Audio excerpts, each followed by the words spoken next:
alaikum wa rahmatullahi wa barakatuh. Ahlan wa sahlan wa marhaban bikum. A very good morning to you and welcome to the Muslim Insight Show. Today marks the 4th day of April 2025. Also, it's the 6th day of Shawwal, right?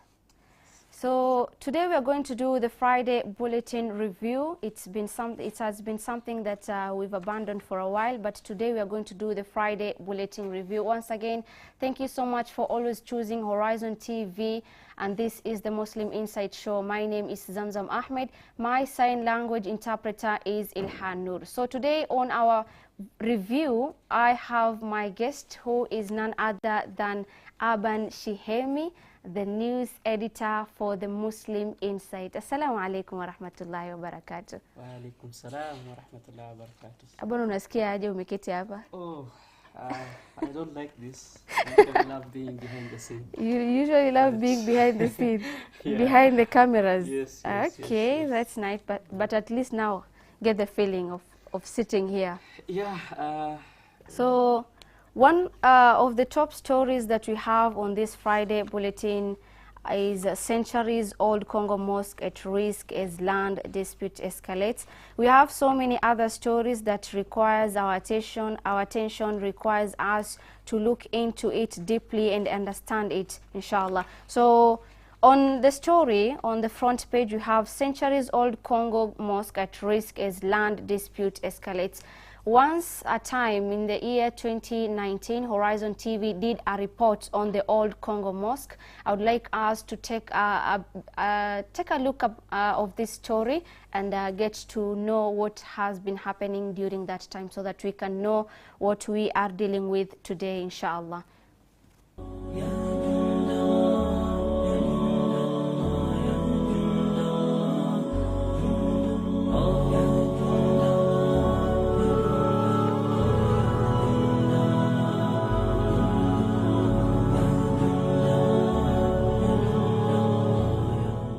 Huu msikiti umejengwa mwaka 1450. Congo Mosque is believed to be one of the oldest mosques in East Africa. Located along the shoreline of Diani Beach, the mosque is a testimony of super architectural design. Historia ya msikiti huu tarehe yake haijulikani. Waliokuta tu hivi. Na Sheikh Mnyikombo akasema huu ni msikiti ambao ni wa zamani kabisa ambao tarehe yake haijulikani. Kongo sikuja leo, nilikuja tangu niko mgongoni mwa mama yangu. Sababu msikiti ukivumbuliwa na Sheikh Mnyikombo bin Makame, nafikiri mimi nilikuwa nishazaliwa, lakini nilikuwa bado sija kuwa mtu. Believed to have been built between the 13th and 14th century, the mosque stands tall with its unique structure despite the fact that its existence was unknown until one man, Sheikh Mnyikombo, discovered it about 300 years ago.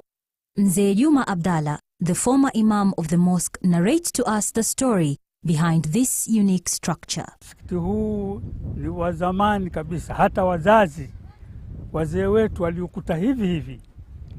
Kwa hivyo kwa historia,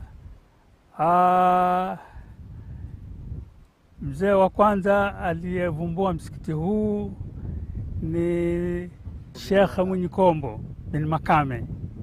Ndiye ambaye alivumbua msikiti huu, akaidhinisha kwamba kulikuwa kwenye msitu kabisa. Kwa hivyo akaidhinisha wenyeji wa hapa, ambapo alishukia kwa mzee Abdalla Mwarandu ambaye wakati huo ndiye alikuwa mzee wa Lalo. Kwa hivyo mzee Mwarandu akaita wazee wa Diani. Miongoni wa wazee hao marehemu Mnyikai bin Khamis Kisinyo, marehemu Abdalla Mwatari ambayo ni babangu mimi, na wazee wengine hapo Diani location. Wakaja wakaangalia huu msikiti, wakauona ulikuwa ukitumiwa vibaya kama mzimu. Kwa hivyo akaidhinisha kwamba msikiti huu usafishwe, na alhamdulillah ukasafishwa, ukakatwa miti ambayo ilikuwa imeenea hapo juu ya msikiti. Halafu ulipokuwa safi, akaidhinisha kwamba tuswali Ijumaa hapa, kila Ijumaa tuswali hapa. Imamu wa kwanza ambaye alishikilia khatamu hii ni marhum Hamisi Munyikai Kisinyo. Huyu ndiye imamu wa kwanza. Even though the mosque has undergone modern facelift with white paints and cement added to it, the mosque stands strong due to the original coral stones that were used in its construction. Yani mjengo huu ulijengwa kienyeji. Yani majengo ya kienyeji walikuwa wakitumia chokaa ile ya kuchoma wenyewe na makaa ni yale ya miti waliochomea makaa, alafu wanakoroga na mchanga na mawe. Ndio waliojengea wale waliojenga huu. Hawakutumia simiti. Wakati huo ulikuwa hakuja ingia mambo ya simiti. Walitumia mchanga na mawe na chokaa. Ndio kaona mjengo huo. Wala hawakutumia vyuma. Ni mijengo ile ya kienyeji ya kama vile hata viko vyoo vingine hata Mombasa bado vinaendelea, lakini ni mjengo ule wa asili wa Na mawe haya yalikuwa kutoka bahari. na mawe haya ukayaona yana eko.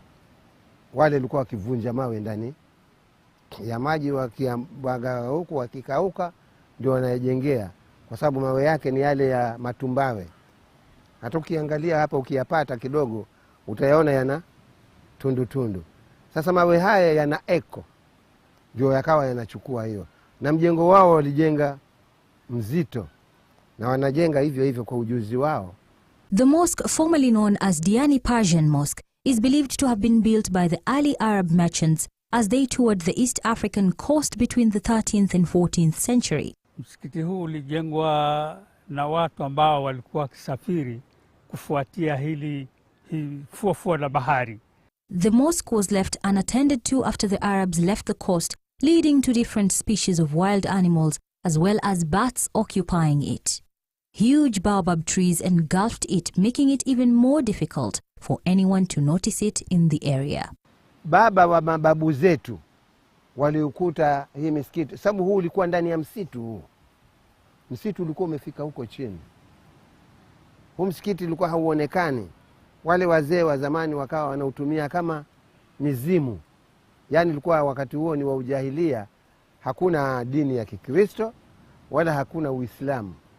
Walikuwa watu wanaishi tu kiwenyeji. Sasa wakautumia kuwa ni jipango tu hili lilizuka kwa Mungu. Lakini baada ya watu walipovumbua na mashekhe walipokuja wakauona, huu ni msikiti, ndio kaambiwa si mzimu huu. Wala hili sigome kuwa lilijizua lenyewe. Huu ni msikiti na ulifanya kujengwa, na haya ni makaburi. Watu waliishi hapa na wakafa na hatuwajui. Hata ukiona mahali pamepatikana mibuyu namna hii, hawa waliishi kwa muda mrefu sana. Si ajabu kuwa waliishi hata kama miaka 100 ama miaka 80 ndio wakaanza msafara. Sababu unajua zamani ilikuwa watu wakifukuzana, maadui kuwafukuza. Pale unapopaona pale huko msikiti kama huu, lakini hawakuupata pale travelers. Wale wenzetu watu watiwi waliukuta umekwisha vunjika, ikabaki kibla hii ya mbele. Ilipobaki ile kibla ndio ilijengewa hivi sasa, ilihifadhiwa pale. After its discovery over 300 years ago, the mosque has become a home for many Muslims who perform their daily prayers there. Siku za Ijumaa huwa wanakuja watu wengi kabisa. Unajaa mpaka watu wanaswali nje kabisa, kutoka pande hii ya kuelekea huko baharini na upande wa huko kuelekea huko nje, watu unajaa. Hiyo ya kusema kuwa haujai ni dhana ya watu tu hiyo. Na pia kulikuwa na fununu kwamba kuna jiwe pale huwa lazunguka.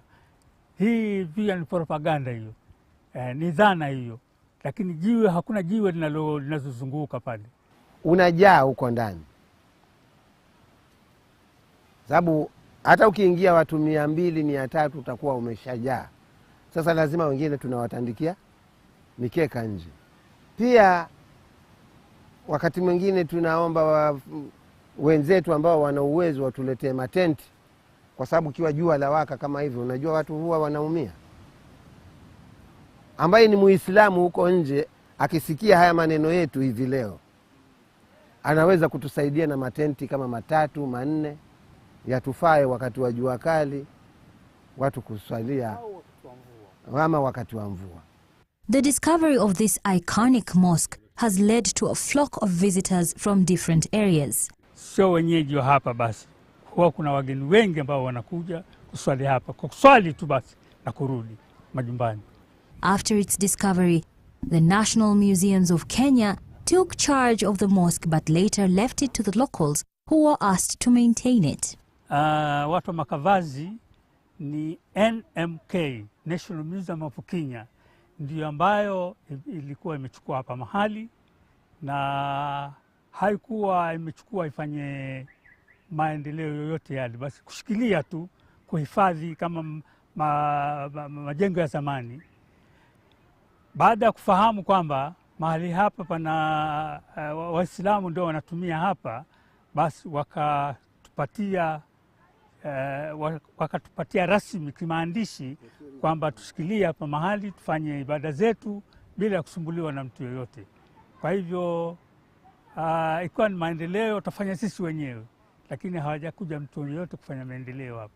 Walituachilia sisi wenyewe ili tupate wafadhili kutoka mahali popote pale, lakini serikali haijafika kusema kwamba itakufanya maendeleo fulani. According to Mzee Juma Abdalla, the former imam of the mosque who passed on 2018 December 31st, his dream is to see the mosque turn into a bigger modern education center. Tunatarajia kwamba hapa katika ardhi hii kujengwe university ya Waislamu. Wawe wakuu badala ya kwenda nje Saudi Arabia, wawe wakisoma hapa.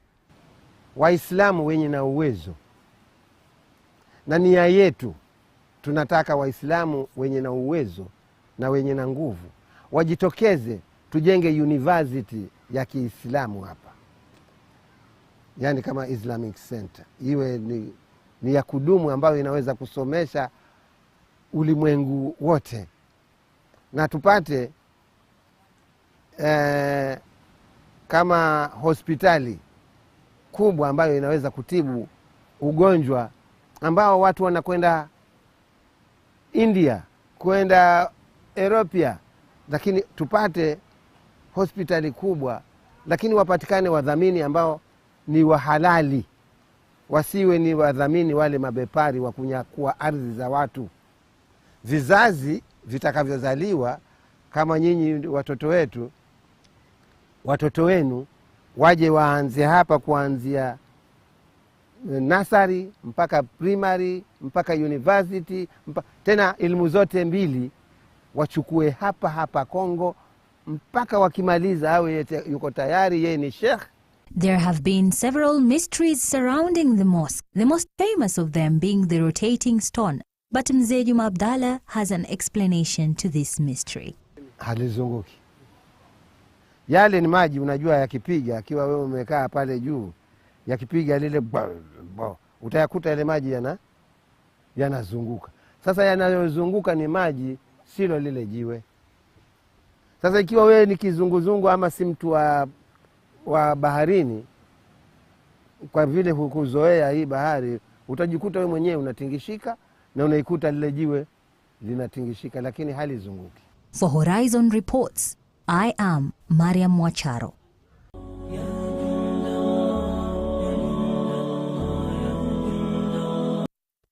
Wow, thank you so much, the team behind the screen. That was a wonderful story from our former reporter, Mariam Mwacharo. Mashallah, it's a story or a report on the Old Congo Mosque, which right now is under the verge of being is at risk, and as land dispute escalates. And if I read the first part of this Friday Bulletin, we can see that Congo Mosque has formally petitioned the Ethics and Anti-Corruption Commission, EACC, to investigate the alleged illegal acquisition of its land in Diani by private developers.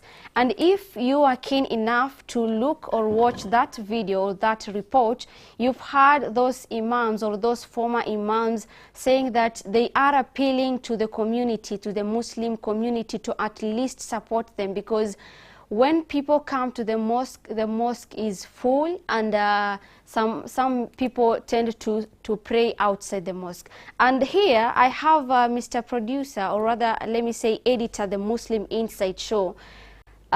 Maybe you can tell us a bit about the old Congo mosque. What do you think about this mosque? Is it still there? Yeah, the story has said it all, and I think we are lucky that in 2018 we were able to visit Congo Mosque, which is in Diani, Kwale County, and we met the old individuals who are in the story. We were with Mariam Wacharo and Mohamed Obura when we were doing the story. And it's important that the Friday Bulletin has highlighted this story, because this is a mosque that is believed to be the oldest mosque in the country. It's said it was built between 13th and 14th century. And it's a valuable asset for the Muslim community. And now it's at risk of being taken by the private developers and land grabbers. And the reason why you're saying this issue is because the mosque sits on a 17-acre piece of land, and it's close to the ocean, and the land is valued at 1.4 billion Kenya shillings. So you can see why there is a lot of issues, and the Muslims now have to come together and ensure that this mosque is not taken away, because what the private developers usually do is they will take the land and demolish the mosque. If you look at the picture on the Friday Bulletin, and if you watch the story we've brought to you, the structure is very strong, and the explanation from the first imam, who we were lucky just because after the interview a few months later he passed on. He was very old, and he gave us a lot of insights on the mosque, and right now it's at risk, and that's why you're seeing now the management representing the Muslim community in Congo is now seeking intervention from the EACC to just try and safeguard this historical land from being grabbed by the private developers. Yeah, and according to the story here, it's indicated that according to the lawyer who was there, or rather the lawyer Paul Mwangi, Congo Mosque is a protected monument, and it has been quoted that the court judgment was delivered in 2005. So that means the land dispute is not something that is fresh. It has been there, right? Yeah, when you look at the position of the mosque and the land that it's sitting in, it's a prime land right now. That's why you see the values at 1.4 billion, 1,445 million Kenya shillings. That's a very prime land. And if you look at the history of this land, even the late president, Daniel Arap Moi, that land was allocated to him before. And in 2005, he relinquished back. He said, look, I do not own this land. I was given illegally, and I've returned the land to the Muslim community. But somehow, along the way, someone managed to acquire a title deed. And now the title deed is in the hands of people who want to sell the land. And the Muslim community now is coming back to fight and say, look, this land belongs to us, to the Muslim community of Congo, the people in Congo area, in Diani, Kwale County. When you say Congo, people will think it is the Congo, the country. No. We are speaking of Congo in Diani, Congo Kwale with County. K, actually. Yes, the Congo with K. And the land is it's an important asset for the Muslim community, and the historical it's a historical site that has been, it's a national monument, because a mosque that has been built between 13th and 14th century and it still stands, that's something that needs to be protected. Yeah, and the Muslims have to stand and come together, do whatever it takes, the way the Mzee in the video has explained. We cannot sit and let these private developers take the land. Okay, wow. Because I can see that it's now, since 2005, they say that 2 individuals were reportedly granted ownership of the mosque and the land on which it sits by the Mombasa High Court. So now we're trying to figure out who is the problem here, who is to be blamed here. You see, now when President Moi was allocated the land and he relinquished the land back to the Muslim community in Congo, the government then now allocated the property to the local Islamic community in Diani. And we are wondering, between that period, it's almost 12 years, what happened in between? How comes now the land's title deed is in different persons' hand? And in fact, this story came out after the private developer advertised the land in a daily newspaper, saying that the land is on sale. And the people, the Muslim community in Congo, are shocked. Like, who is selling our land? Who's selling the land that the mosque sits on? That's when now they had to come together, make calls here and there, and now bring in the lawyer who's now trying to engage the EACC to try and return this title deed back to the Muslim community. And now this serves as a lesson to the Muslim community, because when you look at this page, there is the issue of the Waqf Commission. And that's why we need this Waqf Commission and the committee. Because now, such an issue, we will have clear principles, clear measures that indicate this is a Waqf project and it cannot be transferred. It cannot be transferred. You cannot give someone as a gift. Once the land has been donated, it remains to be for the Muslim community. So the Waqf committee and the Waqf bill is here to help us now safeguard such properties. Otherwise, we are in trouble. Yeah, I'm happy that just yesterday India passed the Waqf bill. And India has, the Muslim community in India has properties worth $14 billion US. And now yesterday they managed to pass the bill that now protects all the assets. And I think it's time that we in Kenya we also have such a bill. Yes. So when we talk about Waqf Commission members, maybe it seems like it has a really it's very important to the community, or when something like this land dispute occurs. Other importance or impact that Waqf has to the community? You see, now Waqf basically, when you have a Waqf, it means that property or that piece of land cannot be sold, cannot be transferred, and cannot be given as a gift. And this is why even in mosques you hear on Fridays the announcement that we are collecting money to buy a piece of land from somewhere, where an individual converted to Islam and he donated a piece of land to the Muslim community to build a mosque. But the family, they are not Muslims. So when this individual passes, the family now wants to sell the piece of land. Because for them, and Islam, it's nothing. They are not worried about the mosque. They don't care about the mosque. They want money. So now you find that these issues now the Muslims have to come. A land that was donated, now we have to collect money and buy it. So this bill is going to protect such assets.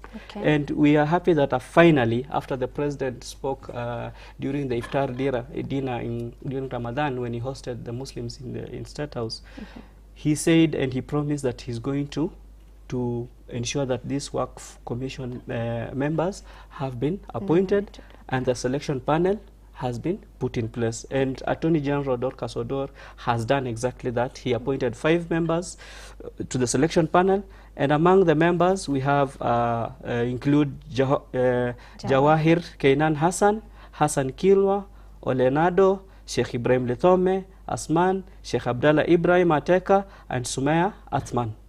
So they have been given the task to appoint, to advertise the position, and now select the commissioners who will be in charge of this work commission. Yes. Wow. Thank you so much. I hope that the land issue will be resolved soon. And because I've seen on the video also that those sheikhs or those former imams were requesting or were appealing to the community, the Muslim community, to at least help them build a college or a university, Muslim university or Islamic university, so that, you know, when we talk about land dispute, it requires a strong, what can I call it?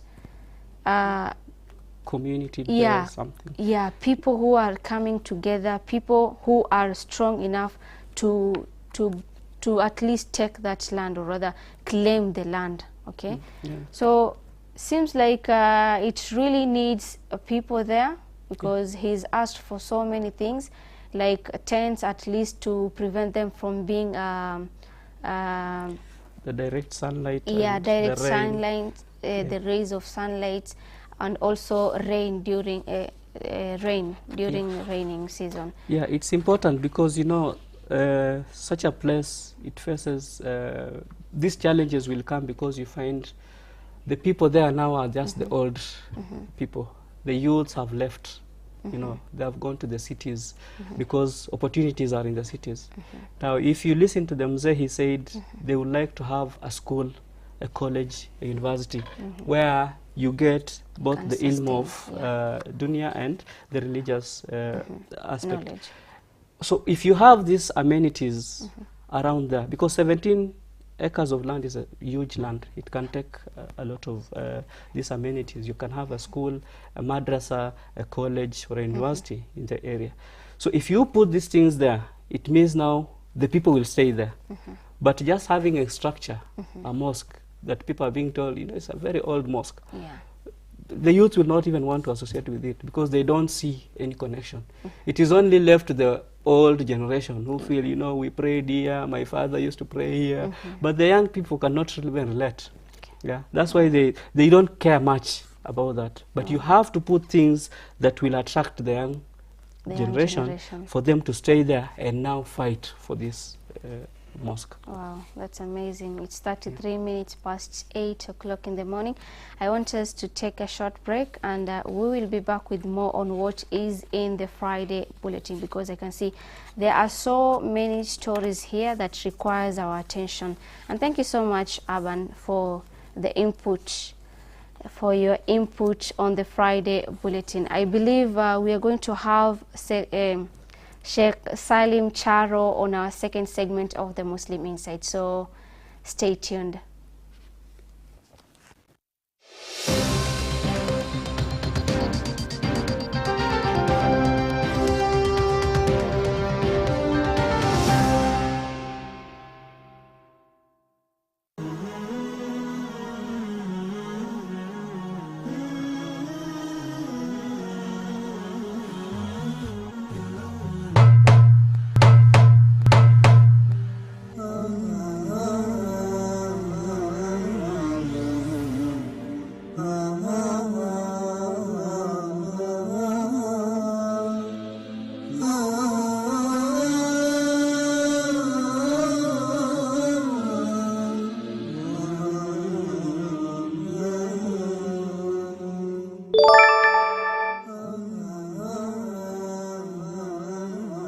Katika kipindi kijacho, mwenye kufunga mwezi wa Ramadhani kisha ukafuatisha 6 katika mwezi wa Shawwal, ajiri yake ni kana kwamba wewe umefunga mwaka mzima. Usiwe wewe ni kobe haukufunga mwezi wa Ramadhani kisha waje kufunga siku 6 za Shawwal, nataka thawabu za mwaka mzima. Shekhe, ile wajibu imekushinda hujafunga, waje kufuatisha Shawwal. Sharti yake ni ufunge Ramadhan. Mtume akasema thumma atba'ahu, kisha baada ya kufunga Ramadhani, mwezi wa Ramadhani umeisha, ukafuatisha na siku 6 za mwezi wa Shawwal.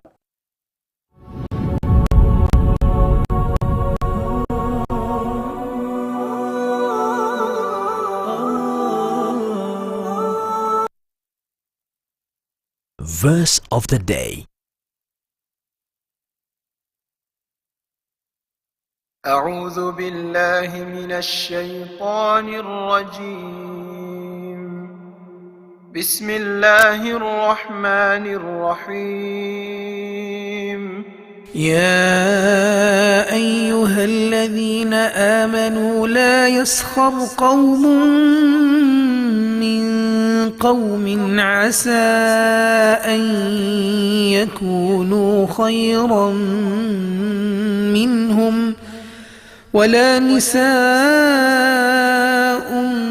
من نساء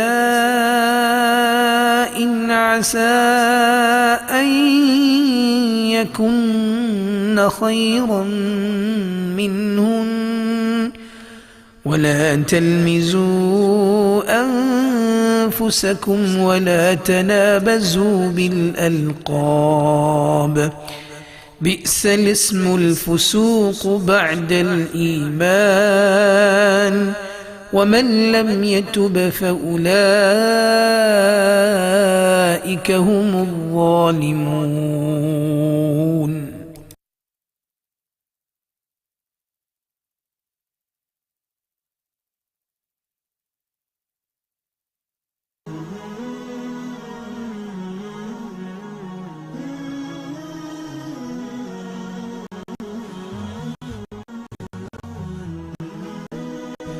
Horizon TV, the beacon for the nation.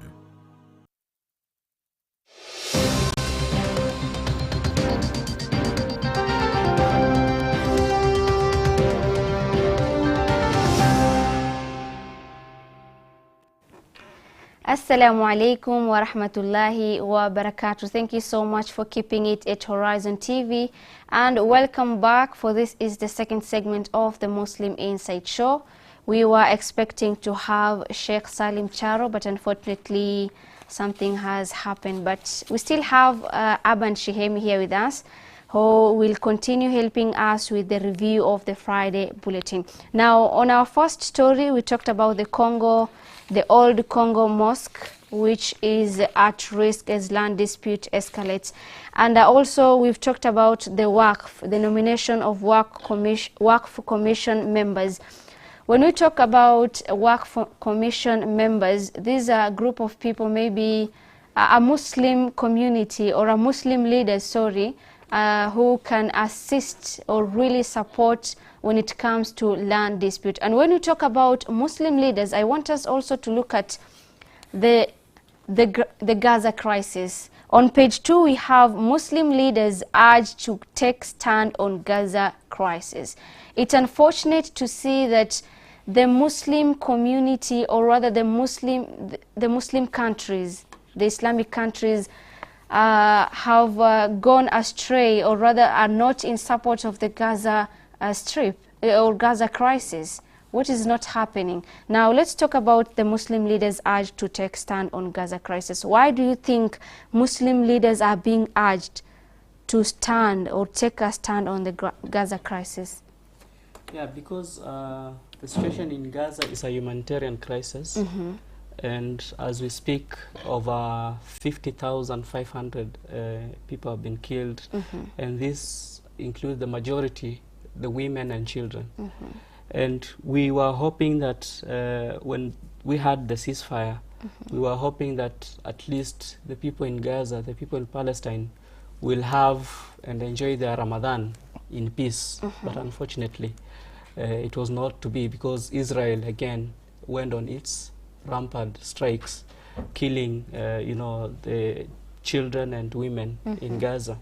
And we saw on Friday the Professor Abdulatif Yessaji, he made a call to the Muslim world and say that we must make a stand and stand with the people of Gaza.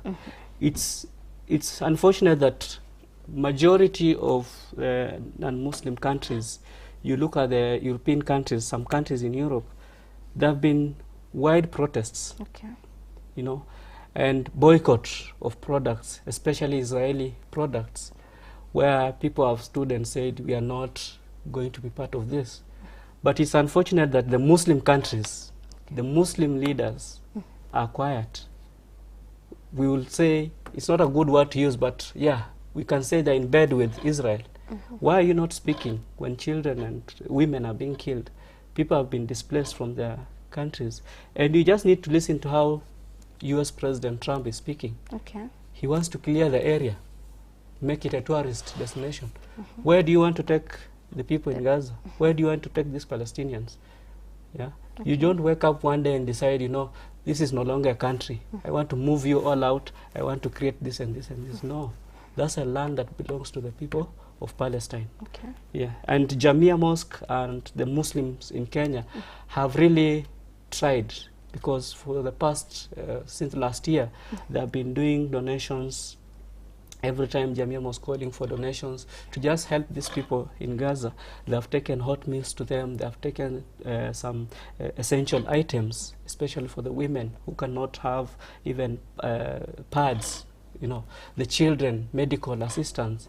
So their donations have been going on. Even now it's still going on on the Jamia's pay bill 150770, and account they just put Gaza, where they're still collecting funds to just help these people in Palestine. Yes.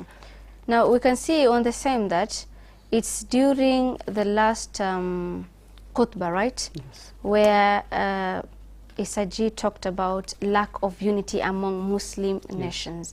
Do you agree that there is lack of unity among the Muslim nations? Yeah, because you see, a united and unified position in the Muslim world should be able to prevent what is happening, the genocide that is happening, you know. And because now you see, Israel has the support of the Western countries, but Gaza has been left there. You know, they are there. They are all, it's like they are on their own. They are fighting their own war. And you see, Israel, with the support of the likes of US sending military weapons and equipments to Israel, the people of Palestine have been left to stay on their own. They have no food, no medical assistance. Kids, I don't even know the last time the kids went to school. The buildings are all they have been knocked out. It's like a horror movie in Gaza, actually. And this call that was made by Professor Saji was just for an immediate action by the Muslim countries.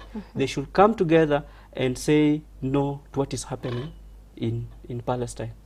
Yes. So when we talk about unity and standing in solidarity with the people of Palestine or people of Gaza, other than supporting them in raising funds through Jamia, what are other things? We can say that we can do dua for them, we can raise funds for them. What are other things that can be done apart from those two? Of course, now the Muslim world has to come out publicly and you know, declare their position on the situation of Gaza, because apparently people are not willing to come and call out Israel on what it's doing.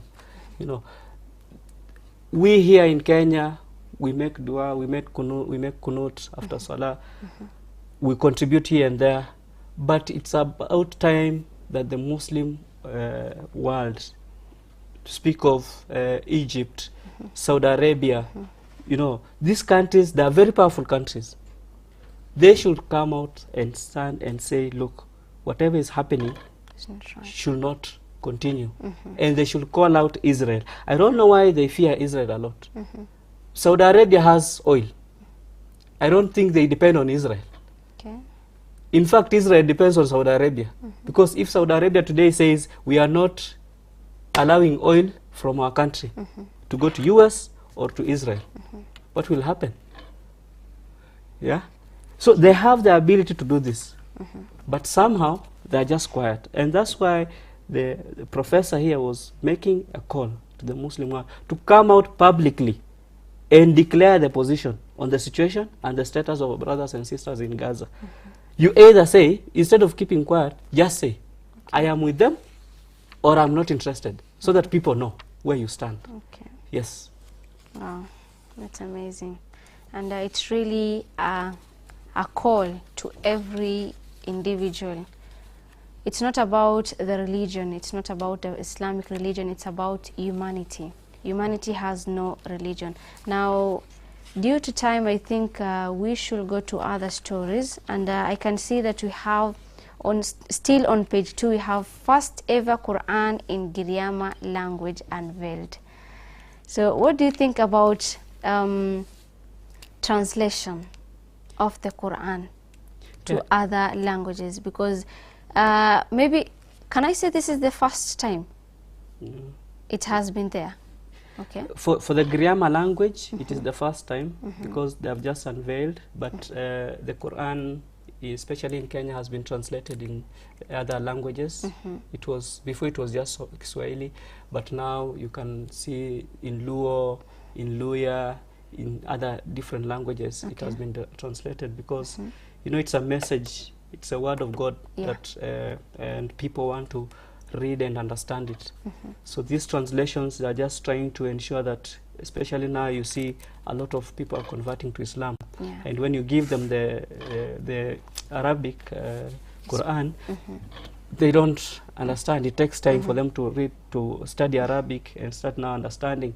Others, even English and Kiswahili is a problem. You see, when you go to the coast, they want the Quran maybe in Kiswahili, they prefer it in Kiswahili. Then you come to Nairobi and other areas, they will prefer it in English. But the village area, you know, that's where da'wah needs to be done, because you look at, most people have concentrated in the cities and they have left those rural areas. So this mother tongue Quran translation is now helping, especially the people in the villages, the wazees who are there, to read in their own language. And understand. You know, our generation right now, unfortunately, even me, I cannot even read my language, my own mother tongue language. It's complicated for me to read it. I prefer English or Swahili. I can read it. But now translating it to Giriama, and I can see the project is being done by Professor Mohammed Bakari in collaboration with the Al-Quran Society. It's a very, very important initiative that the Giriama people now, they'll have the Quran in their own language. Okay. Yes. So they're trying to foster religious knowledge and inclusivity when it comes to translation of the Quran into different languages. Now, there is this question that I'd like to ask, and not in Quran, but in other books, there has been claims that when it comes to translation of the original book, people tend to change the meaning. Do we have that one? When you look at the Quran, Quran has been preserved. Okay. And not just by anyone, but Quran has been preserved by Allah. And that's why you see one mistake, Imam makes a mistake. The congregation of maybe 500 people, almost 400, 500 people will correct the Imam. And there was just a short story of a pastor who was saying that, you know, I took the Bible and I did my few changes here and there, and I went and I sold the Bible. Okay. People bought it. They cannot even identify the mistakes in the Bible. So he said, I'm going to do the same with the Quran. So he tried to do a few things here and there, try to change this and this here and there. And he could not sell it. Because a Muslim goes to buy the Quran, he just flips around, you know, trying to see what's happening, and he's going through the verses. It tells, no. This is not this is not the Quran. Okay. So the Quran has been protected. But now translating it, that's why you see it's not just an individual doing it. It's a committee. It's a collaboration of individuals. Yes, it's being spearheaded by Professor Mohammed Bakari, but there is now Al-Quran Society, a whole group of scholars behind it who are going to check word by word. And the good thing is, you see, it's Giriama and Arabic. Yeah. So it's going to be Arabic side by side. There's Giriama there. Okay. Yeah. Wow, that's amazing. That's amazing. When it comes to fostering religious knowledge and inclusivity, that is what is termed as translation of the of Quran to different languages for better understanding of the community or different communities. Now, I want us to go to another story. It was just last week that Ramadan ended. We celebrated our Eid al-Fitri on Sunday, mashallah, and we say alhamdulillah for that beautiful day. We've talked about preparation of Ramadan, right? How we're going to do this Ramadan, what we are supposed to be doing before Ramadan starts, and what we are supposed to be doing during Ramadan. Now let's talk about post-Ramadan. We've seen that there are so many things. People have changed or have gone back to their old lives before Ramadan. Maybe what is there after Ramadan? What is there after Ramadan? Yeah, it's an interesting article by Brother Yahya Ali, and it's always a topic that you hear before Ramadan. Every mosque, every darsa you listen to, there'll be what to do in Ramadan, who's supposed to fast, who's not supposed to fast, and how you can even get closer to Allah, especially during that month of Ramadan. And now Ramadan is over, and they always say, for those who worship Ramadan, Ramadan is gone. Definitely it will come back. Okay. But will it find you here? We don't know. So for A'lam. those who worship Ramadan, Ramadan is gone. And you can just see in the mosques. You don't need to ask. I think I've seen a picture indicating having 2 columns or 2 photos. Exactly. One with full, that is during Ramadan, Yes. and the other one has less or no people in the mosque. Exactly. Okay. And it's just a difference of a few hours. The day it was announced the moon has been sighted for Shawwal, the following morning, Fajr prayers, Okay. The mosque we was went full. back to the first 2 rows. Okay. Where are the people gone? I don't know. Yeah, but there are a lot of things that you need to do, and you have to ask yourself, yes, Ramadan is gone, now what next? Okay. You need to ask this question. What have I gained in Ramadan? Okay. What can I work on now? You know that the things you've gained and the things you improved, and now how can I, continue with them? There is, of course, the fasting of Shawwal. Yeah. And I think the people who started on Monday, they are Now finishing. in the 5th Yeah, they'll be finishing on tomorrow. inshallah. Yeah, and then of course there is some who do Monday, Thursday, The and all Sunnah that. days. So at least the fasting, at least now you try and fast the 6th Shawwal, and also now the way you were reading Quran during Ramadan, the way you tried as much as you can to be in Jama'ah, Salatul Jama'ah during Ramadan, you should also try now and continue them, because Ramadan it comes to transform. It's a way of transforming us. So it should not just come and go. You are in Ramadan, it's like you are just participating. You are not there to win. Okay. You know, there are those teams who go to participate. Yeah. So don't be just a participant. Participate and win. So at least you need to, for now that Ramadan is gone, you fast your 6 days of Shawwal. You try to be steadfast. Try to continue the journey of prayers and fasting also. It doesn't stop during Ramadan also, alone. Yes. And when we talk about staying steadfast, you can see other than the fasting, Shawwal, the Sita to Shawwal, we also have the Monday and Thursday. We also have like staying away from sins. And if I read this article, this part where they say stay away, or where Yahya Ali says stay away from sins, one of the major goals of Ramadan was taqwa. Fasting should have trained us to control our nafs and stay away from sins. And I can say that Yahya bin Mu'ad rahimahullah said, whoever seeks forgiveness with his tongue, but his heart is still insistent upon sin, and his intention is to return back to the sin after Ramadan, then his fasting has been rejected and the door of acceptance has been closed in his face. And that is where we bring the aspect of intentions. What can you say about intentions when doing something for the community or something khair? Yeah. Of course, we are rewarded or we are judged by our intentions. You have to put your niyyah correctly. And you see, especially during the months of Ramadan, there are areas you find Muslims. Okay. the Mogoka base, the Mira base areas, you'll find Muslims. And you can see during Ramadan, those areas have closed. Okay. But somehow, during the Ramadan, during the day, the place is closed. Yeah. But at night, It's open. it's open. And it's full. It's full. So you ask yourself, during the day, where were the customers? Okay. And where have these customers come now at night? When the other Muslims are in the mosque praying. So now you don't need to wait for the night to come. After Fajr, those joints have opened. Okay. It's just the intention to try and say, look, I'm addicted to this, but I want to use Ramadan. It's a whole month. You can train yourself. You are a Okay. smoker, cigarette smoker, you're a Mira, you know, you use Mira and Mogoka.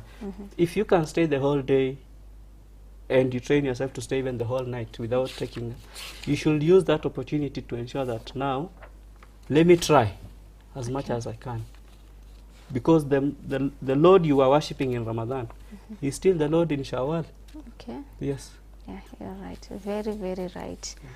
And I think also this is something that we should have looked upon during the month of Ramadan, because sometimes we feel like it's Ramadan during the day only, but at night we can engage ourselves in our old activities. And that's why you find so many people, those people who smoke cigarettes after Ramadan or maybe after iftar, you find them on the corridors smoking the cigarettes. Others, maybe those people who are Muguka people and Mira people.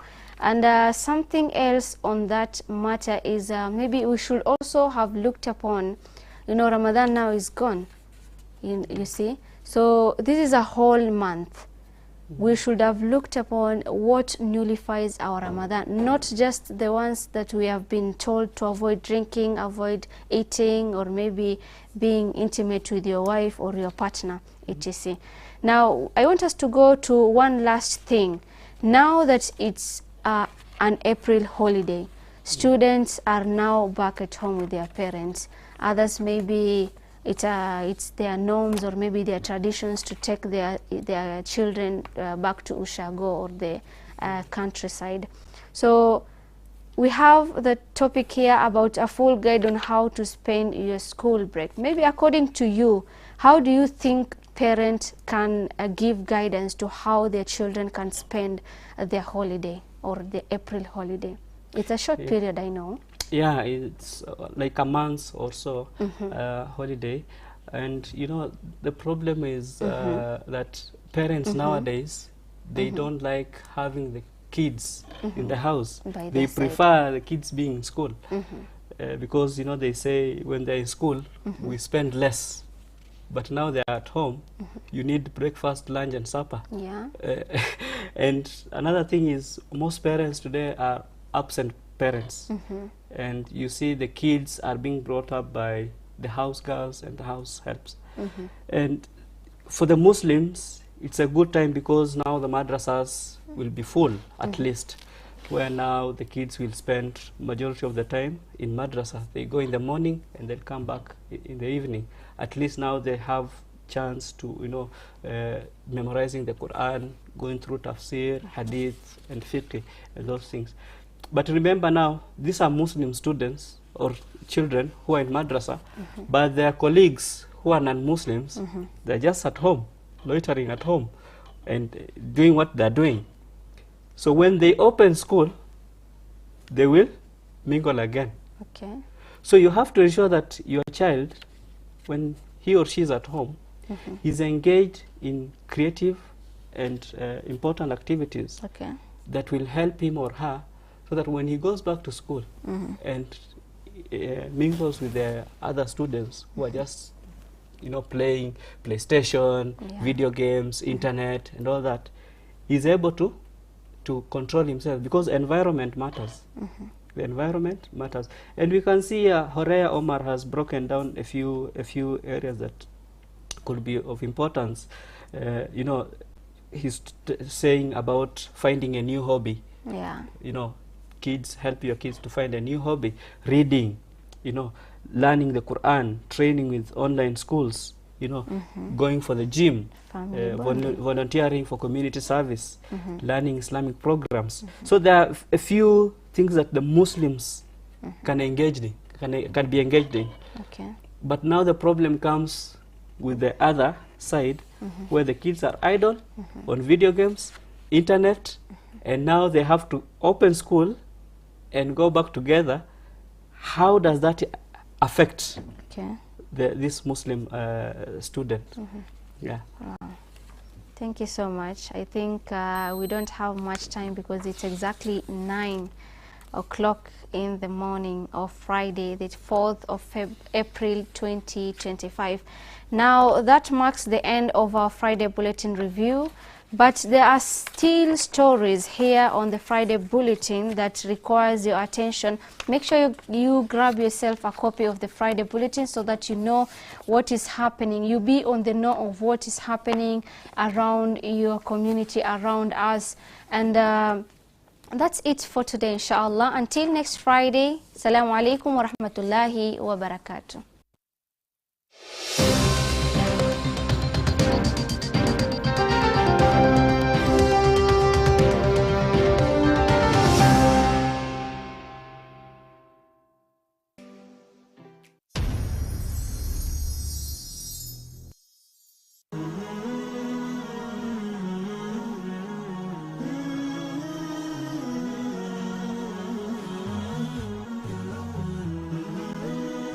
Horizon TV, the beacon for the nation. أعوذ بالله من الشيطان الرجيم. يا أيها الذين آمنوا إذا نودي للصلاة من يوم الجمعة فاسعوا إلى ذكر الله وذروا البيع ذلكم خير لكم